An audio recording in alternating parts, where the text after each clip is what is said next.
Boa noite, pessoal. Tudo bem? Eu sou a Zumira Santos, sou jornalista responsável pela comunicação da Amame.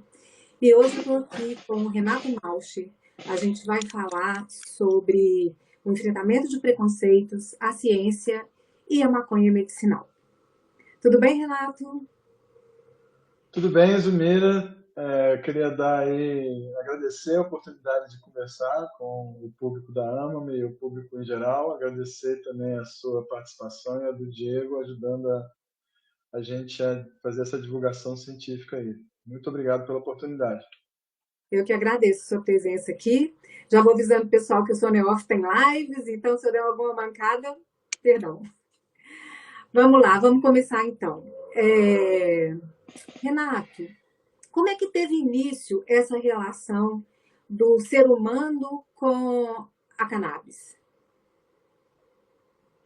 Bom, é uma relação muito antiga no que depende assim de evidência arqueológica. A gente pode dizer que certamente é uma das coisas mais antigas, uma das plantas mais antigas com as quais os humanos se relacionaram, né? Nas escavações das plantações mais antigas que existem conhecidas na China, por exemplo, lá tinha plantação de cannabis e tem registros também arqueológicos do uso da cannabis tanto para confecção de material tecnológico, a fibra usada para rede, para fazer arco e flecha, para fazer tijolo, quanto para o uso do efeito mental e medicinal, porque tem registros, por exemplo, de túmulo de xamãs, então ela está na origem, né, das coisas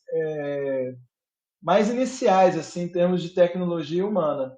Então a gente acredita. Remonta qual era? Oi? Isso remonta a qual era? Olha, isso é na época assim, de 10 mil anos atrás, né, na época da pedra ainda. Então, a gente acredita que a descoberta dos efeitos mentais da cannabis depende de uma relação com o fogo, porque a cannabis, se você comer uma planta de cannabis pura, crua, tem muito pouco THC ali para fazer qualquer efeito. O interessante é que houve uma época em que os humanos saíam para caçar e coletar, e no, quando eles começaram a dominar o fogo, eles usavam o fogo para obter alimento. Então a gente acredita que houve uma coincidência entre o início do domínio do fogo e o uso do fogo para obter alimentos e o encontro com plantas de cannabis que foram tostadas. Como é que eles faziam? Imagina que você uma pessoa que vivia na savana da África há 10 mil anos atrás. Então, eventualmente, você tinha fogo por causa da secura, por causa de um relâmpago, por causa de eletricidade estática. E toda vez que tinha fogo, para essas pessoas era uma bênção, porque depois que o fogo acabasse, eles tinham acesso a alimentos que de outra forma eles não iam conseguir comer. Folhas que ficavam mais tenras, animais que acabavam morrendo por causa do fogo, raízes. E aí eles iam lá e coletavam o que tinha. E as folhas da cannabis, a inflorescência da cannabis, ela pode parecer apetitosa, porque ela tem um cheiro, né? Ela tem uma aparência diferente, ela tem uma aparência gordurosa, ela tem as sementes. Então, um belo dia eles foram lá coletar, seja por um fogo acidental, seja já quando eles dominaram o fogo, eles botavam o fogo, iam lá coletar o que tinha queimado. Um belo dia eles encontraram lá uma planta que tinha umas sementezinhas misturado com umas florezinhas, né, a inflorescência da cannabis, que não parece essa flor típica que a gente conhece, né? Parece um tufo assim de coisinhas bem miudinhas, e ali no meio eles encontravam as sementes e começavam a comer aquilo. Então, em algum momento, depois de fazer uma refeição como essa, o que a gente acredita é que essas pessoas tiveram então uma experiência mística, porque elas não estavam esperando, né, não tinha nenhum conhecimento de biologia, nada disso, e aí elas tiveram essa experiência, identificaram que a responsável pela experiência foi essa planta, e com o tempo passaram então a buscar essa planta pelo efeito, porque imagina, se você vivesse há 10 mil anos atrás, não conhece nada de biologia, e você prova uma substância que causa alterações na sua consciência, para eles, essa planta passava a ser uma espécie de portal para um mundo sobrenatural. E nesse mundo sobrenatural, eles se sentiam melhor, é, certamente o sabor da comida ficava mais saboroso, se eles tinham alguma dor, essa dor diminuía. Então a gente acredita que aí, de uma forma como essa, provavelmente foi que aconteceu a descoberta pelos humanos dos poderes mentais da cannabis, e com isso ela entrou na rotina deles, uma rotina em que a lida com a dor, a lida com o espiritual, a dor física, a dor emocional, o conceito espiritual era tudo junto, porque eles não tinham esse conceito de doença, de ciência, de biologia. Então virou uma espécie de transporte para um mundo espiritual, ao mesmo tempo místico e terapêutico para eles. Então isso entrou na cultura deles e eles passaram a aprender a cultivar essa planta. É assim que a gente acha que começou tudo. Entendi. E como que isso chegou depois na Índia, na Mesopotâmia e na China?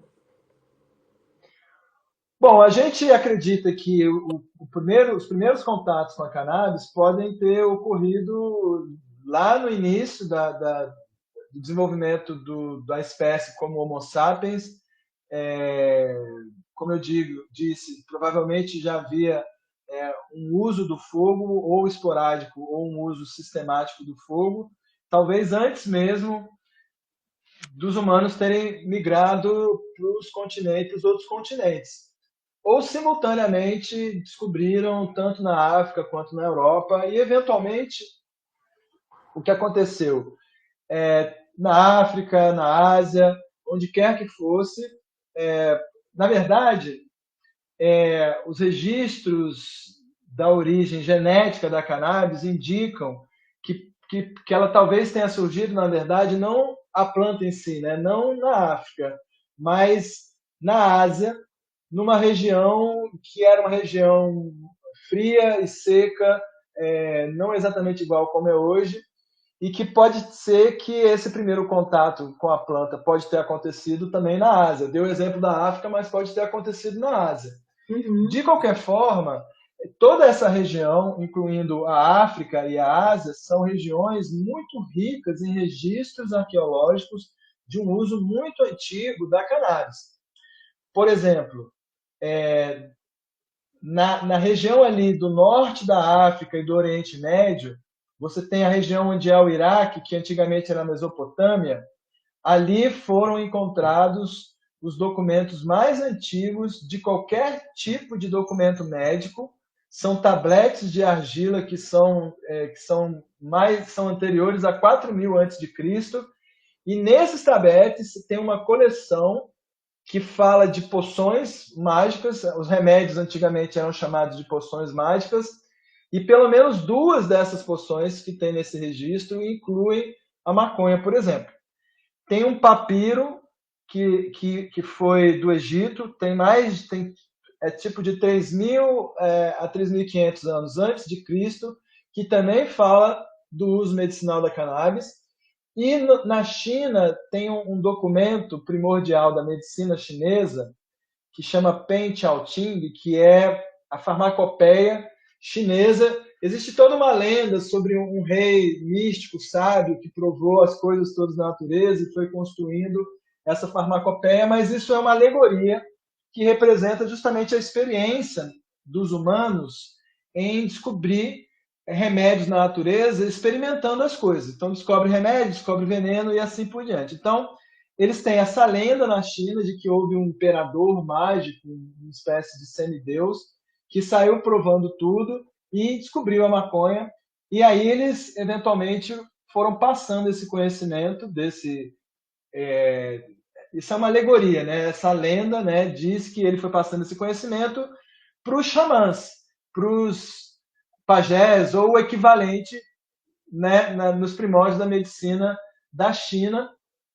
De tal forma que esse documento, que é a farmacopeia chinesa, que é do início da chamada era cristã, também contém o uso da cannabis.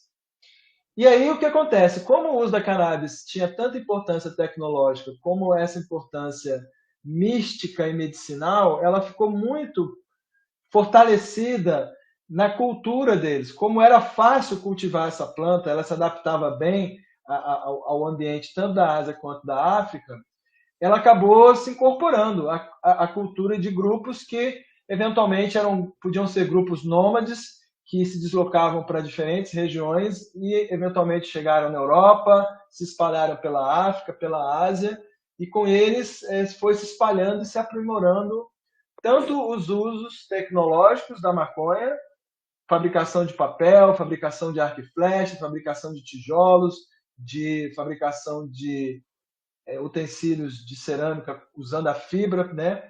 Enquanto como remédio e como também transporte para um mundo sobrenatural, onde que era uma mistura de medicina com misticismo, né?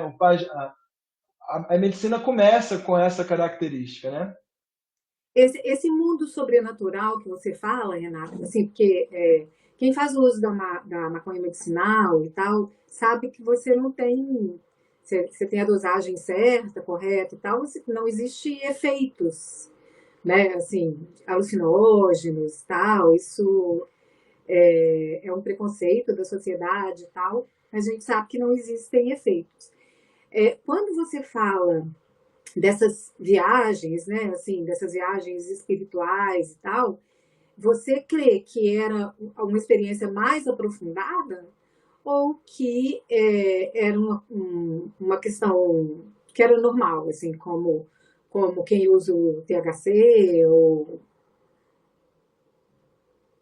Certo. Bom, sempre existiram muitas variedades de cannabis e a gente tem certeza que o nível de efeito mental que a gente encontra em variedades de cannabis hoje em dia surgiram historicamente por essa busca de plantas que causassem tanto a redução de dor quanto a experiência mental que a maconha causa. Uhum. Então, a origem da medicina canabinoide, ela inclui os efeitos que a gente chama de barato da maconha e permanece a incluir esse barato como sendo parte dos benefícios que a gente pode selecionar mais para alguns grupos do que para outros, mas que estão presentes também no acervo medicinal da cannabis.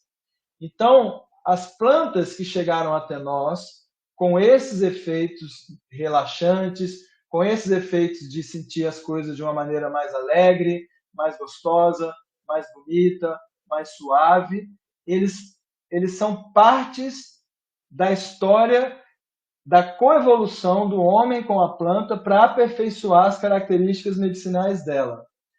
Hoje em dia, nós conhecemos especificidades de componentes específicos da maconha e a gente pode, então, no meio de várias diferentes variantes da maconha que existe, escolher uma que tenha mais canabidiol do que THC, que tenha mais canabigerol, etc, etc. Todas elas têm função medicinal.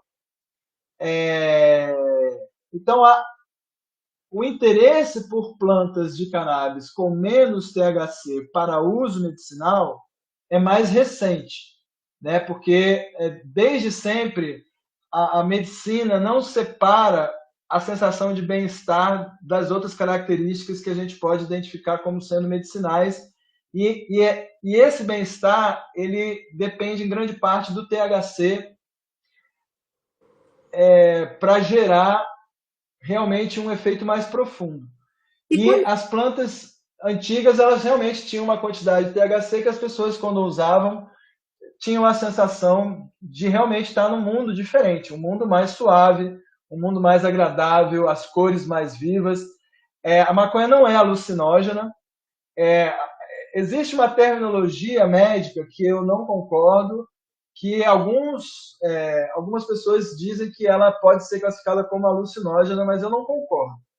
Eu acho que o que a maconha faz é alterar suavemente a nossa percepção afetiva da interpretação sensorial que a gente tem da realidade, mas você não muda o aspecto das coisas que você está vendo, você muda a interpretação como você sente aquilo que você está vendo. Você não vê uma pintura começar a se mexer, uma pintura mudar de cor, alguma coisa se deslocar no espaço sem ter se deslocado, que são coisas que você pode ver se você usar, por exemplo, ayahuasca, se você usar cogumelos mágicos, mas a maconha não faz isso, né? Então, o transporte para um mundo, que eu estou chamando de mundo sobrenatural, não é diferente do efeito que uma pessoa sente quando fuma maconha para ficar, para ter o barato. Né? Agora, o efeito medicinal que a cannabis medicinal com menos THC tem, também é um efeito na esfera psicológica, mas ele é mais sutil. É um efeito psicoativo de calmante, levemente sedativo, mas que não tem esse colorido, esse nível mais euforizante que o THC tem. E é importante dizer, esse nível euforizante e colorido que o THC tem é medicinal também. Professor, e quando que essa medicina tradicional começou a ser reconhecida pela ciência? Bom, a gente, hoje em dia, né, é muito importante a gente ter cuidado em estabelecer que existe um conjunto de métodos, que é o método científico, que nos ajuda a ter segurança e nos ajuda a convencer pessoas de qualquer crença sobre a melhor maneira de interpretar a natureza e criar remédios, criar tecnologia e entender as coisas, né? Então, mas essa concepção de ciência mais sistematizada, ela é muito recente em relação ao período em que o conhecimento do uso tradicional da cannabis, que era mais forte na Ásia e na África, se espalhou para o resto do mundo.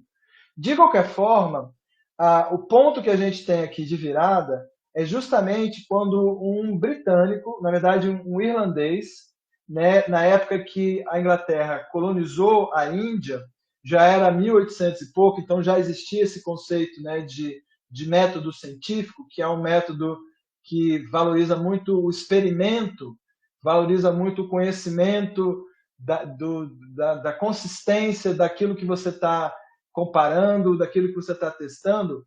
Então, esse médico, ele não era médico, na verdade, ele era químico, mas ele era uma espécie faz-tudo intelectual que foi mandado pelo Império Britânico para ajudar lá, né, a desenvolver alguns projetos coloniais na Índia.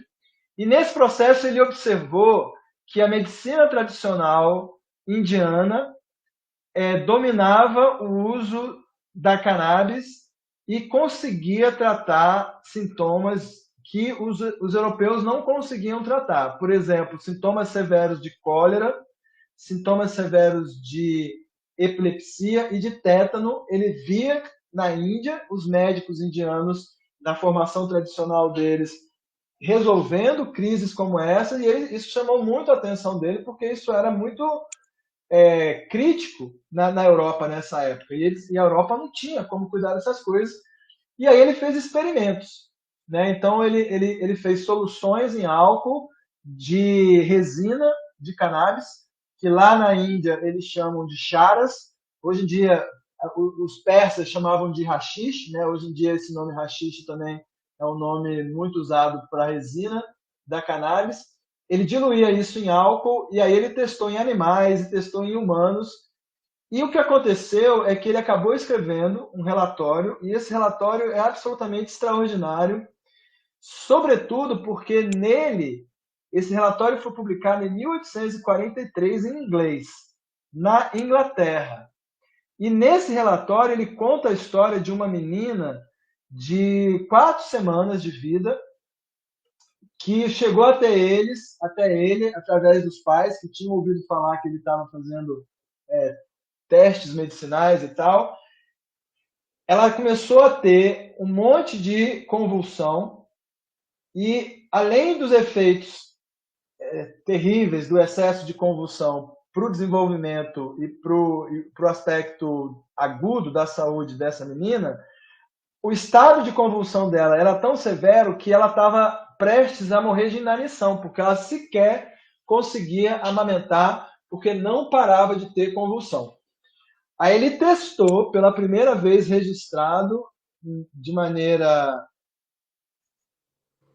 por um ocidental, vamos dizer assim, já tinha sido registrado o uso médico para epilepsia pelos indianos, pelos persas antes, mas a primeira vez que um ocidental cruzou ali o caminho e entrou na cultura médica dos indianos, ele viu o uso e ele então fez preparações com quantidades conhecidas da resina, testou na criança e salvou a vida da criança. E essa criança, depois de meses, parou de ter convulsão, voltou a comer, voltou a crescer, voltou a se desenvolver. Esse caso, para mim, ele é muito impactante, porque e ao mesmo tempo me causa muito sofrimento pensar no fato de que desde 1843 que o Ocidente, antes disso, o Oriente já sabia, mas desde 1843 que o Ocidente já sabia que casos terríveis de epilepsia refratária, que leva crianças à morte, que leva famílias ao desespero, desde então a gente já sabia que isso poderia ser tratado com a cannabis. E o fato, Osumira, é que depois desse relato dele, a cannabis assumiu protagonismo na indústria farmacêutica do Ocidente.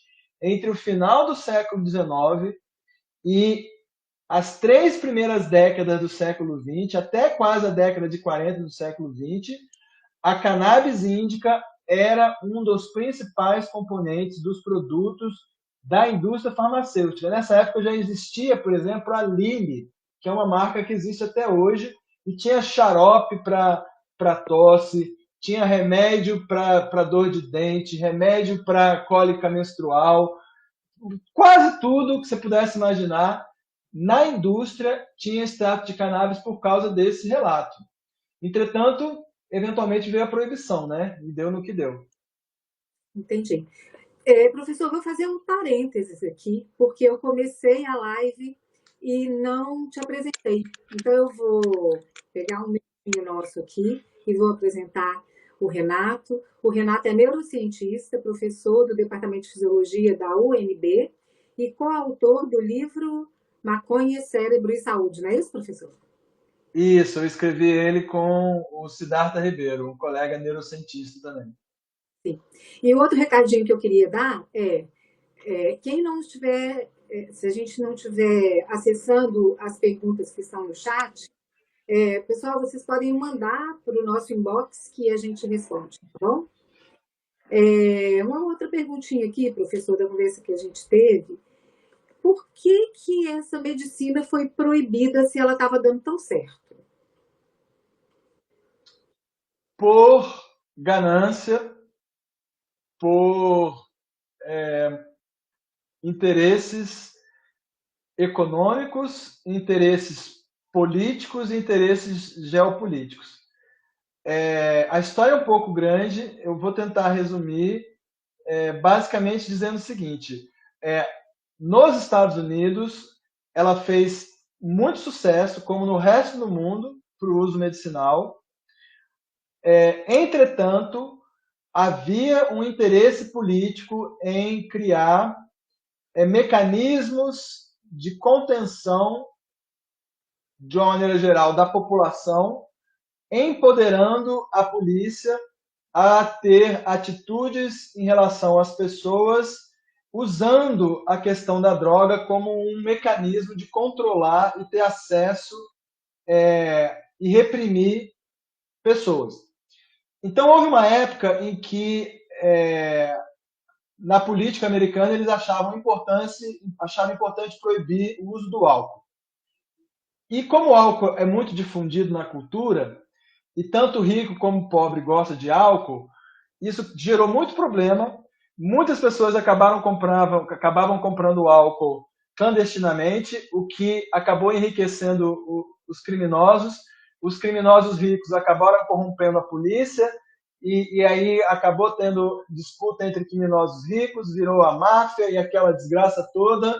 Tudo o que ocorreu com a proibição do álcool é a expressão do eu absurdo que é criar uma guerra contra o uso de substâncias que persiste até hoje para as outras substâncias. Mas aí, como eu disse, como os ricos e os pobres e os brancos e os pretos todos gostam de álcool, politicamente ficou insustentável para o governo americano manter a proibição do álcool, mas eles gostaram muito do pretexto e dessa satanização puritanista do uso de substâncias para dar a eles o poder de um Estado vigilante, um Estado que contém as pessoas, que prende, que tenta modelar o comportamento das pessoas e pune elas se elas não agem do jeito que o Estado faz, se elas fazem coisa que o Estado não gosta. Então, esse poder precisava de um outro pretexto.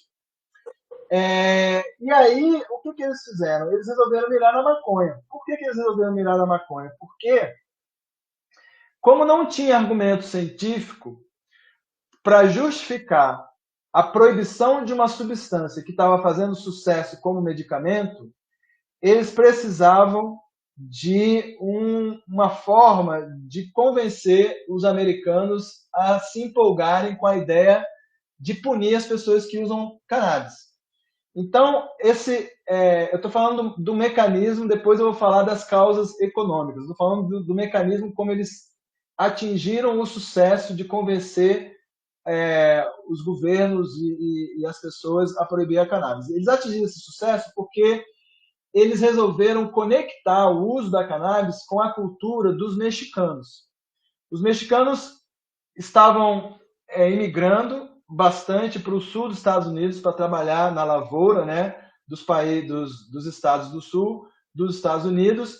Eles eram uma mão de obra importante para manter ali, mas ao mesmo tempo era um grupo, como tudo, né, como todos os grupos nos Estados Unidos, em maior ou menor grau, vítimas de xenofobia. E aí o governo usou essa xenofobia como uma estratégia para colar uma ideia de que a maconha era uma coisa de gente inferior, de gente que vinha de latinos, que vinha do México, gente perigosa, gente que podia estuprar as mulheres, dos brancos. Então eles usaram isso para criar uma simpatia em torno da ideia de punir as pessoas que usam cannabis. Então, eles contaram, olha que doido isso, com a empolgação política que eles saberiam que a xenofobia iria encontrar no público americano. Então, a técnica que eles usaram para convencer as pessoas a punirem usuários de cannabis foi o pânico moral e o preconceito xenofóbico. Então, eles associavam a maconha a coisa de cucaracho, que é como eles chamavam os latinos. Eles inventaram um nome para maconha que os latinos não usavam. Eles inventaram marihuana, Maria Juana, para que eles inventaram que os mexicanos chamavam maconha de marihuana, mas não é verdade. Foram os americanos que inventaram esse termo, marihuana, para fixar a ideia de que era uma coisa que vinha dos mexicanos e associavam a ideia do uso da planta aos mexicanos ficarem violentos, ficarem desregrados e estuprar as mulheres americanas, pronto. Isso foi um argumento importante. O outro argumento é que o uso da maconha faziam as mulheres se tornarem libidinosas. Então, mais um conteúdo aí de pânico moral para ganhar apoio político para conseguir proibir uma planta medicinal. Então, esse foi o método para ganhar apoio político. Preconceito, xenofobia, pânico moral e misoginia, por que não dizer misoginia, porque não deixou de ser. Agora, por que eles fizeram esse esforço todo?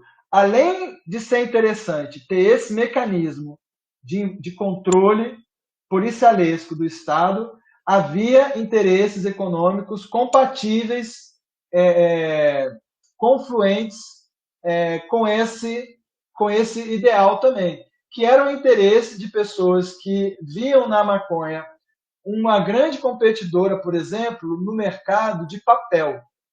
Os Estados Unidos, a gente sabe, destruiu uma quantidade monstruosa de florestas gigantescas para produzir papel. Então, como a cannabis, na sua variação mais fibrosa, com menos THC, que a gente chama de cânhamo, né? Ela produz a melhor fibra que existe para fazer papel, eles tinham o temor da cannabis virar uma competidora dessa indústria, que era uma indústria bem estabelecida nos Estados Unidos, com gente muito rica, e as mesmas pessoas que produziam papel também eram donos das empresas que vendiam jornal, né? A conexão aí é bastante clara, né? Então eles aproveitavam e botavam lá no jornal a notícia de que um mexicano fumou maconha, estuprou uma família de brancos lá no sul dos Estados Unidos. Então isso ajudou a fomentar isso. Houve uma segunda geração de reforço para esse interesse comercial, que foi quando a maconha passou a ser competidora da indústria do petróleo. Porque houve uma época, então, que começaram a descobrir as reservas de petróleo no Texas, o mundo começou a entender o potencial energético do petróleo, o carro foi inventado, e o carro foi inventado com a ideia de se usar álcool de cânhamo e usar fibra de cânhamo para produzir a lataria do carro. A ideia do Ford, que foi o cara que inventou o carro industrial, era um carro à base de maconha, um carro à base de cannabis, um carro à base de cânhamo. Só que os texanos milionários compraram terras, adquiriram petróleo e descobriram que o petróleo pode ser usado para produzir combustível, e aí começou a encarar a ideia do uso de biocombustível como sendo uma ameaça à indústria do petróleo, no aspecto do combustível. Além disso, o petróleo também é central na indústria petroquímica, que produz insumos para várias coisas, inclusive para agrotóxicos. Então entra aí uma outra camada, que é a competição que envolve o plantio de algodão. Então a indústria têxtil, ela foi toda estabelecida com o seu maquinário, a sua linha de produção, a sua linha de distribuição, a sua linha de produtos baseada no algodão. Havia um mercado e uma indústria rica que tinha interesse em que o mundo têxtil continuasse baseado no algodão. Só que o algodão, ele não é uma fibra muito boa para lidar com situações de umidade, rende muito menos do que a fibra do cânhamo, e o algodão exige muito mais insumo e agrotóxico do que o cânhamo. Então, tanto a indústria têxtil centrada no algodão, quanto a indústria petroquímica que vendia agrotóxico para os plantadores de algodão, achavam que a cannabis poderia ser uma competidora nesse sentido. Por último, ainda na questão petroquímica, a indústria petroquímica inventou o nylon. Essa linha de plástico, ela vem do petróleo, né? E a partir do nylon você pode fazer vários materiais, você pode fazer lona plástica, você pode fazer casaco. Então o nylon, ele trouxe para a indústria têxtil uma característica de resistência à água que o algodão não tinha. Então a DuPont, que foi a empresa que criou o nylon, ela entendeu que na natureza existia um competidor para o nylon, que era a fibra da cannabis, e também passou a colaborar para esse lobby. E no fim, para fechar tudo isso, todo esse pacote, do ponto de vista geopolítico, para os Estados Unidos, é muito importante estender essa ação controladora que eles tinham para os cidadãos dentro dos Estados Unidos para o controle imperialista que eles queriam ter no mundo.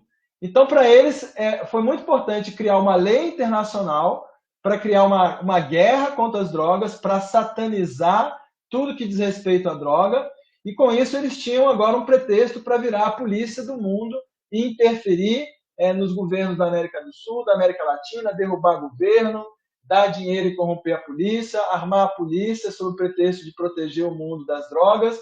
E foi isso que aconteceu. Criaram a guerra às drogas, junto com isso usaram a maconha e além de outras drogas. Mas é daí que veio a proibição da maconha. E nos Estados Unidos, só para finalizar, ficou tão difícil proibir a maconha porque não tinha argumento que a única instituição que tinha o poder de interferir em todos os estados americanos e, de alguma forma, sabotar o uso medicinal da cannabis era a Receita Federal.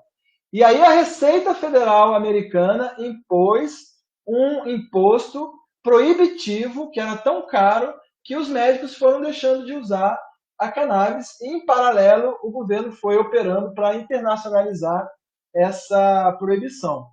No Brasil, a proibição acompanhou os Estados Unidos, ajudou os Estados Unidos a proibir no mundo, mas ela tem episódios até anteriores.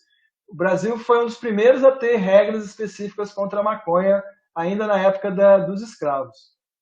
Professor, o senhor contando toda essa história aí, a gente não pode deixar de refletir a questão da criação de uma narrativa, né? É uma narrativa que, nesse caso, muda totalmente o rumo da história de imigrantes mexicanos para os Estados Unidos, né? A história da planta, de como que essa planta, que tem uma medicina tão potente, poderia chegar ao mundo inteiro, né? Essa narrativa é uma questão que a gente tem vivido muito recentemente, né? Nessa criação de mentiras, nessa rede de mentiras, de narrativas falsas. É muito interessante. Zumira, desculpa, você está me ouvindo? Estou ouvindo. Eu perdi um pouco o seu sinal. Eu não ouvi direito a sua pergunta. Eu ouvi que você está dizendo que toda essa história implica que houve um empenho muito grande em criar uma certa narrativa. É só isso que eu consegui entender. Se Sim, puder. eu estava só fazendo uma reflexão mesmo, assim, de que como isso mudou a história da planta, eu acho que até da medicina, né? É, que é uma história que poderia ser um pouco diferente, assim, por conta de interesses sociopolíticos, econômicos, né? Agora, uma Uhum. curiosidade aqui, professor, assim, cientistas do mundo inteiro não protestaram, não fizeram nada? Bom, então, como eu disse, a maneira deles proibirem isso nos Estados Unidos foi criando um pânico moral, criando uma associação da cannabis a uma cultura estrangeira e criando um impedimento econômico para os médicos usarem cannabis, porque e dificultando o acesso a cannabis, né? Então, se era ilegal, não podia plantar, se conseguisse importar, ia ter que pagar uma taxa monstruosa para poder receitar. Tinha todo o constrangimento, né, social de estarem, de alguma forma, colaborando para espalhar essa coisa demoníaca, etc, etc. Tinha esse lado no início. Mas, além disso, o governo americano não dá ponto sem nó. Ele interfere profundamente em todas as instâncias da cultura americana, inclusive nas instâncias de formação dos médicos e dos cientistas. Então, com o tempo, por exemplo, o governo americano foi aparelhando as instituições de fomento à pesquisa de acordo com os seus interesses políticos. Então, se era interesse dos Estados Unidos de que houvesse uma guerra contra a maconha, de que a maconha fosse percebida como sendo uma substância pavorosamente perigosa, o que acontecia? As instituições de fomento da pesquisa, tipo o CNPq dos Estados Unidos, lá no caso seria o Instituto Nacional de Saúde ou de Ciência, né? Essas instituições elas não tinham editais de nenhuma maneira relacionada à maconha que não fosse para achar defeito na maconha. Não tinha nenhum edital sobre o uso médico da maconha. Por outro lado, tinha uma outra instituição que chamava NIDA, que é o Instituto Nacional de Drogas de Abuso, né, traduzindo do inglês para o português, seria isso, né? Esse instituto americano ele era um braço direto de conexão entre o Estado americano de interesse político e a ciência feita nos Estados Unidos. Então, o que esse instituto fazia?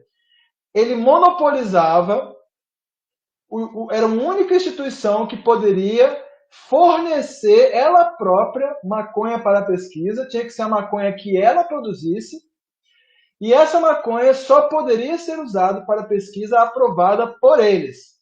E eles só aprovavam pesquisas relacionadas a problemas de abuso de substâncias, nunca ao uso medicinal de nenhuma substância. Então, qualquer substância abusada vai fazer mal. Se você tem um governo que só dá dinheiro para quem faz pesquisa com abuso dessa substância, a ciência desse país vai produzir um acervo enorme de conhecimento sobre o abuso dessa substância e nada sobre o uso médico dessa substância. Por isso que os Estados Unidos ficaram atrasadíssimos na medicina canabinoide. E o mundo inteiro. Mas alguns países, por exemplo, como Israel, muitos pesquisadores que migraram para Israel ou que nasceram em Israel não se atinham a esse padrão e seguiram pesquisando o uso médico da cannabis.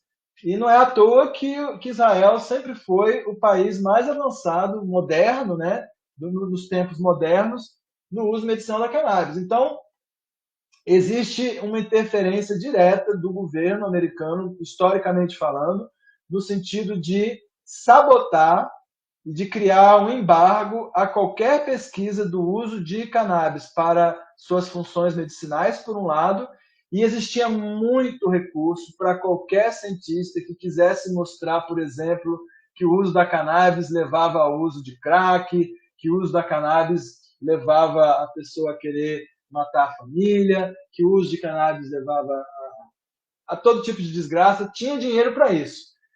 Agora, não tinha dinheiro, se você mandasse um projeto, eu quero testar se cannabis consegue controlar epilepsia, porque tem um artigo do indiano, tem um artigo de um inglês lá atrás que mostra isso. Não tinha dinheiro para isso. Quer mostrar se a cannabis cura dor de cabeça, trata dor de cabeça, não tinha dinheiro para isso. Então, juntou tudo isso, e com o passar das décadas, a gente ficou até sem lembrar, não tem nem muitos registros, né, históricos do apogeu do uso oficial medicinal da cannabis, né, antes da proibição. A gente, sei lá, eu comecei a me dar conta disso depois que eu me formei no doutorado, que eu fui ler a história, que eu descobri isso.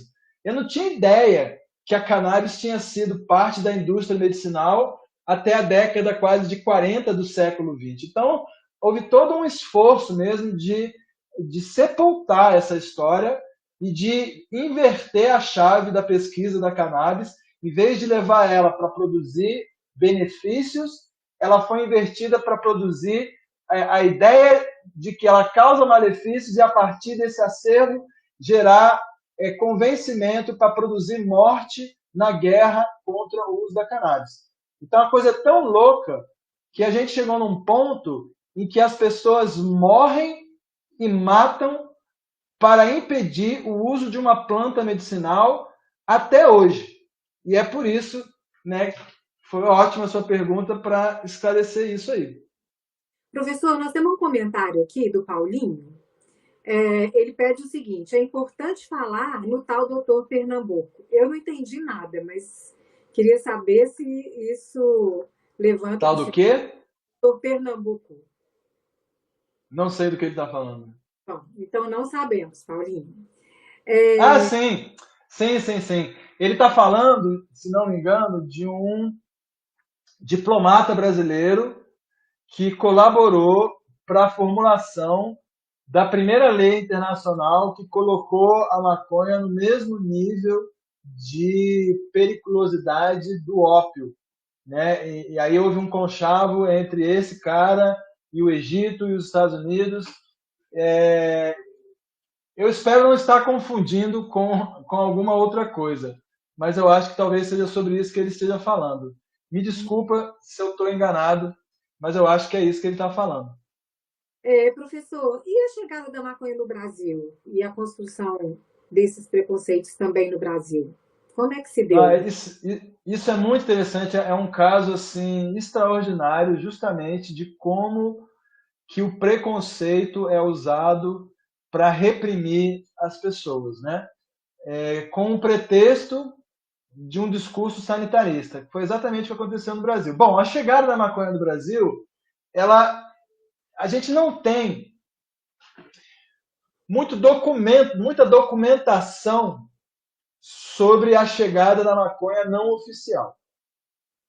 Então a gente tem duas partes da história. Uma parte ela é muito cheia de hipóteses e probabilidades, com algumas boas referências literárias, e a gente tem uma parte oficial. Oficialmente, o governo português, no final do século, em algum momento do século XVII, resolveu estabelecer no Brasil plantações de cânhamo para produzir fibra. Né? As embarcações todas usavam fibra de cânhamo tanto para as cordas dos barcos quanto para as velas dos barcos. Então, era um produto, assim, era uma commodity extremamente importante e estratégica para Portugal e para o Brasil.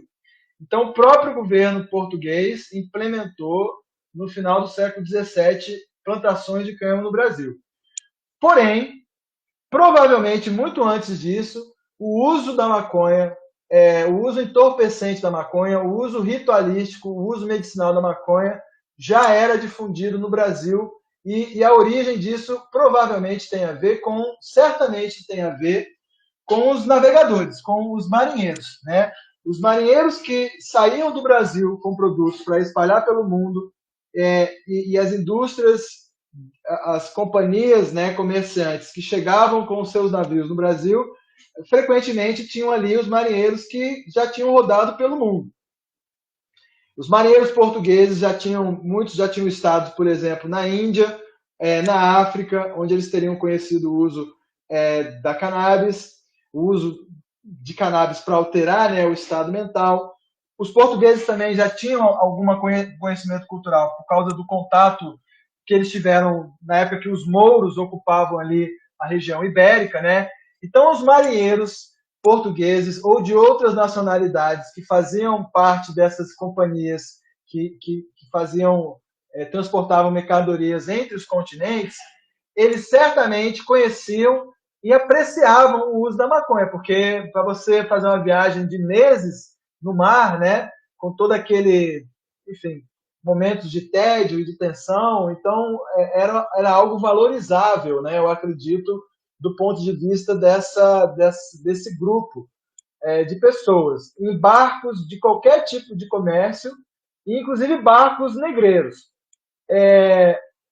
Também é importante dizer que haviam escravos entre os marinheiros, então na tripulação você tinha os marinheiros livres e tinha os marinheiros escravos, que possivelmente vieram também da África ou de outros países colonizados e traziam consigo a cultura local.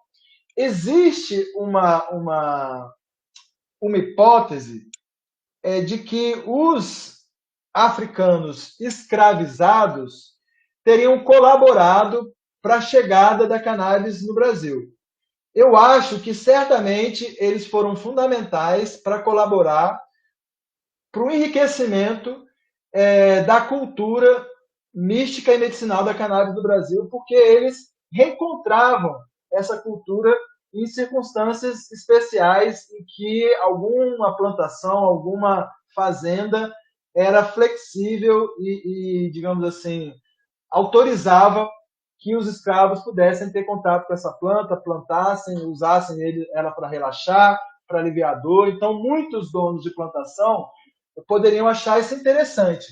E como os marinheiros tinham contato com as pessoas do comércio, com os ribeirinhos, com os pescadores, com os fazendeiros, então havia um fluxo ali de conhecimento do uso da cannabis, de transferência de sementes, e eventualmente alguns fazendeiros deixavam que os africanos escravizados usassem, e para os africanos escravizados isso não era novidade, eles já traziam essa tradição lá da África. Então eu acho que com isso houve esse espalhamento do uso da cannabis, que em alguns casos podia ser feito até em algumas fazendas onde havia tolerância para isso. Eu não acho muito provável, como algumas pessoas acham, que os escravizados, eles próprios, tenham sido responsáveis pela introdução da cannabis no Brasil, porque as pessoas que são escravizadas, elas não estão preparadas para serem sequestradas e tratadas como mercadoria e transportadas para algum lugar qualquer que elas não sabem onde é. Então, eu não acho muito verossímil uma ideia, tem até um texto que eu acho que foi escrito mais no sentido de querer fazer uma relação xenofóbica com a cannabis do que reconhecer qualquer papel positivo. Hoje em dia a gente acha que seria um grande triunfo para o Brasil que os africanos fossem responsáveis por ter trazido isso para o Brasil, né? Mas eu não acho que tenha sido por aí que imputaram essa fama para os africanos, não. Eu acho que essa fama foi criada artificialmente quando eles queriam justamente passar a ideia de que, primeiro, os africanos são seres perigosos e inferiores, segundo, que a maconha é uma substância perigosa, usada por seres perigosos e inferiores, e eles quiseram criar essa associação para poder controlar os africanos ex-escravos, sobretudo quando houve o final, entre aspas, né, do escravagismo, porque você tinha ali uma população de pessoas africanas que foram brutalmente sequestradas, violadas em todos os seus direitos e jogadas à própria sorte em algum momento. Obviamente, elas tinham que aderir a subempregos, que de certa forma mantinha em grande parte o sentido de um trabalho quase escravo, mas, por outro lado, os brancos queriam que aquela população fosse reprimida, que houvesse ali uma lei que realmente impedisse que, de alguma forma, elas pudessem dar o troco, vamos dizer assim, ou ganhar algum espaço na nossa sociedade. Então, o que aconteceu é que uma visão eugenística de entender os negros como sendo seres inferiores encontrou ressonância nesse período que tanto justificou moralmente o absurdo da escravidão, como justificou moralmente o absurdo de manter os ex-escravos como cidadãos de segunda categoria. Então, eles começaram a usar a cannabis como pretexto para isso. Alguns fazendeiros, de fato, achavam que o uso da cannabis poderia reduzir a produtividade dos seus agora empregados negros. Eles preferiam que eles tomassem café e fumassem cigarro, porque isso faz a pessoa trabalhar mais. Então, houve esse interesse em proibir especificamente o uso pelos negros por essa questão pessoal, e também houve um interesse de tirar vantagem disso para criar o estigma e a licença para o Estado poder, a qualquer momento, dar um baculejo em qualquer grupo de negros sob o pretexto deles estarem usando a substância. Isso foi tão claro, essa conexão do interesse de vincular o uso da cannabis com a cultura africana. Existia esse vínculo, e existe até hoje, que é um vínculo precioso, honrado e riquíssimo, mas não foi esse vínculo o responsável nem por eles terem trazido para o Brasil, nem pela fama de terem sido eles as pessoas que trouxeram. Eu acho que os eugenistas, aqueles que pregavam a pureza do Estado brasileiro, da nação brasileira, evitando que os negros, entre aspas, contaminassem, né, a nossa branquitude, eles então juntaram tudo isso e criaram leis que proibiam não só a maconha, mas o candomblé ou qualquer religião de cunho africano e a capoeira. Então, por exemplo, em 1930 e pouco, a primeira delegacia de entorpecentes que existiu no Brasil, no Rio de Janeiro, era Delegacia de Entorpecentes, Misticismos. Quer ver? Eu vou pegar o nome aqui para eu não errar, falar direitinho. Professor, a gente, Delegacia de Tóxicos, Entorpecentes e Misticismo. Porque eles miravam qualquer coisa que fosse relacionada com religião africana, capoeira e a maconha para poder reprimir os negros. Então, foi assim que aconteceu. professor, a gente está a 5 minutinhos do final. Eu queria que você Ok? falasse gente sobre como que a maconha virou, teve tanto impacto, assim, a proibição da maconha teve tanto impacto na nossa cultura, né? Como é que virou esse fantasma, essa coisa que as pessoas acham assustadoras, né? Assim, a gente vê que muito mais gente tem problemas com álcool do que com a cannabis, né? Aí eu queria que você fizesse só uma resumidinha para a gente encerrar, que daqui a pouco, 4 minutos a gente tem para encerrar a live. Bom, é justamente por isso, porque tanto era interessante do ponto de vista da elite nacional criar um pretexto para poder violentar sistematicamente a população periférica sob o pretexto da questão das drogas, quanto há um respaldo internacional para que isso aconteça, porque na medida em que, por exemplo, os Estados Unidos dão dinheiro para a polícia do Brasil usar as suas armas para, ao invés de tornar o Brasil um país mais civilizado, matar comunidades pobres, isso garante aos Estados Unidos um fluxo de influência geopolítica, um fluxo de poder econômico através de insumos e de armas e da indústria de armas que todo mundo que compra arma interessa a indústria de arma. Então, qualquer guerra que você inventar, a indústria de arma vai gostar. Então, tem a confluência desses interesses econômicos e de interesses políticos que sustentam, até hoje, um tratamento que o Estado dá violento às pessoas de comunidades mais pobres, onde até hoje predomina os negros, o que mostra uma continuidade em todo esse processo que eu falei. Então, por exemplo, tem pesquisas que mostram, né, que a quantidade de presos pelo pretexto da questão da droga no Brasil é monstruosamente maior de negros e de pobres do que de pessoas brancas e abastadas.